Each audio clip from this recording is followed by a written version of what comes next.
"You can't eat here," my brother snapped, grabbing my plate. "You're homeless, not family." Everyone laughed. Then my mom whispered something that froze me. "My name's Ryan Carter. I'm 34. I worked odd jobs, slept in my car. I wasn't successful, but I had something they didn't expect." If you've ever been treated like nothing, subscribe and share your story below. Click hype, let's prove them wrong. I wasn't even invited to that dinner. I just showed up, hoping maybe things had changed. The restaurant smelled like grilled meat and fresh bread, warm and welcoming. But the moment I stepped in, everything turned cold.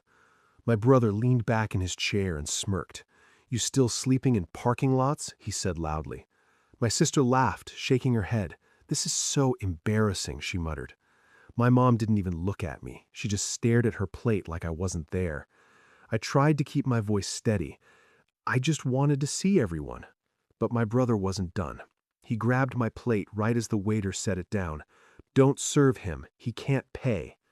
I felt every eye in the room on me. My father finally spoke, his voice cold. "You made your choices. Don't drag us down." That hit harder than anything. Then my brother pulled out a $20 bill and tossed it at me. "Here, charity." They all laughed. I stood there for a second, frozen, then walked out. But as I passed their table, I heard something. They were celebrating a business deal, and I recognized it. After that night, they cut me off completely. Calls went unanswered, messages ignored. It was like I didn't exist anymore.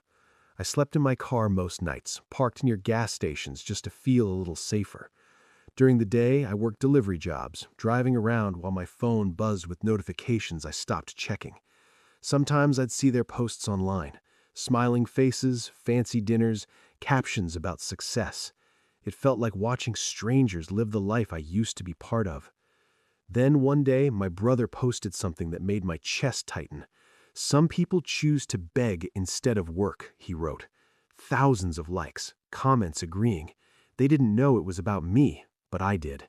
I stayed quiet. I had to. Then came the worst part. A cousin called me out of nowhere. His voice was cold. "Why'd you steal from the family?" I froze. "What are you talking about?" He hung up. That's when I realized they were rewriting my story, turning me into the villain. It hurt, but it also woke me up. I started paying attention, watching, thinking. That business deal from that night kept coming back to me.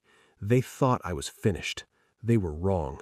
What they didn't know was I had been working on something for years. Late nights, sitting outside cafes just to use free Wi-Fi, learning skills they used to laugh at.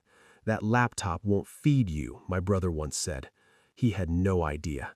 I wasn't just surviving. I was building something quietly, piece by piece. I had access to information they never thought I'd understand.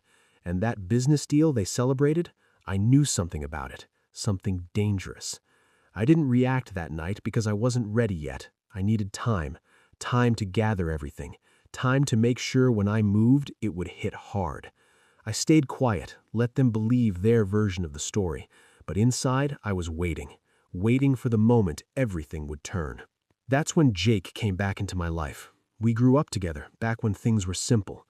He found me one afternoon, sitting in my car. "Man, this isn't you," he said. He let me crash on his couch, no questions asked. His apartment smelled like old coffee and laundry detergent, but it felt safe. "You're not what they say you are," he told me one night. I nodded, but I didn't argue. I showed him what I had found about the deal. Documents, timelines, connections. His eyes widened. If this is real, they're in serious trouble. Meanwhile, my family kept posting, acting like they had already won. My brother even announced an expansion online. They were proud, confident. They thought I was gone for good.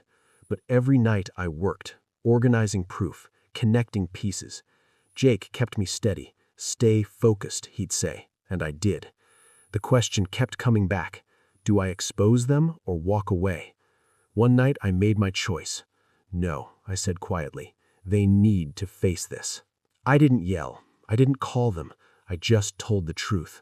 I published everything online. A detailed post breaking down their business deal, the lies, the shortcuts, the things they thought no one would ever see. I included proof, clear and simple, documents, dates, records. Then I hit publish. By morning, it was everywhere. Shares, comments, people asking questions. The backlash came fast. I watched silently as their perfect image started to crack. Then my phone rang. My brother. "What did you do?" he shouted. I stayed calm. I told the truth. He went quiet for a second, then started again, denying, blaming. It didn't matter. The evidence was already out there. Their partners began pulling away. People started doubting them. Then my mom called. Her voice shook. "Why would you do this to us?" I closed my eyes. "You did it first," I said, "when you chose to humiliate me." I didn't go back. I didn't need to. I found my own place, small but mine. No more sleeping in a car, no more waiting for approval. For the first time, I felt steady, in control. My family tried reaching out, calls, messages, apologies that came too late. Their world had changed. People didn't trust them the same way anymore. And me? I stopped caring what they thought. I looked back once, just to understand it all. They only saw my lowest moment. They never saw what I was building. They never saw my strength. And that was their mistake. I didn't need revenge. I just needed the truth. If your family ever humiliated you or made you feel small, share your story below. Subscribe. You're not alone in this. Click hype to help this story reach others. Did this story hit home? Let me know by liking the video and sharing your thoughts in the comments. Click hype to help this story find others who felt the same way.